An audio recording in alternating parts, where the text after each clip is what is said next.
Ο θρύλος της σκιάς της κατοχής Μεσολογγίου.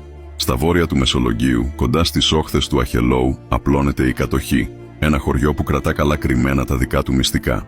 Ανάμεσα στους παλιούς χωματόδρομους, τα ερείπια των παλιών αρχοντικών και τις σιωπηλές νύχτες που καλύπτουν τον ποταμό, οι ντόπιοι μιλούν για τη σκιά του προδότη, μια σκοτεινή παρουσία που στοιχιώνει την περιοχή εδώ και αιώνες. Η ιστορία λέει πως κατά την τουρκοκρατία, ένας χωρικός της κατοχής, ο Ανδρέας, πρόδωσε τους συντοπίτες τους στους Οθωμανούς με αντάλλαγμα πλούτη και ασφάλεια.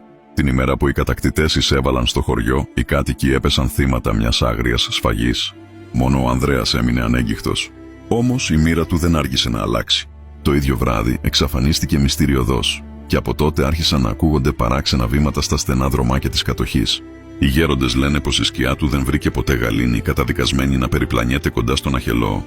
Όσοι έχουν βρεθεί μόνοι τους στις όχθες του ποταμού τη νύχτα, μιλούν για μια μαύρη φιγούρα που στέκεται ακίνητη στο νερό, με τα μάτια της να λαμπυρίζουν μέσα στο σκοτάδι. Άλλοι λένε πως έχουν ακούσει ψιθύρους να βγαίνουν από τα εγκαταλελειμμένα σπίτια, φωνές που προειδοποιούν τους περαστικούς να απομακρυνθούν.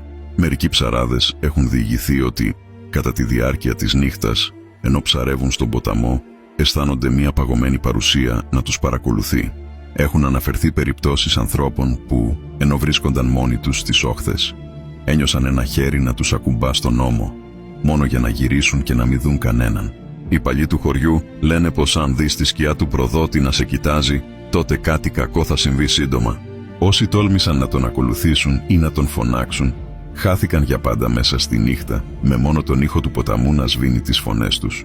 Και μέχρι σήμερα, αν βρεθείς στην κατοχή Μεσολογγίου και νιώσεις ξαφνικά ένα ρίγος να σε διαπερνά, χωρίς λόγο, τότε ίσως να μην είσαι μόνος.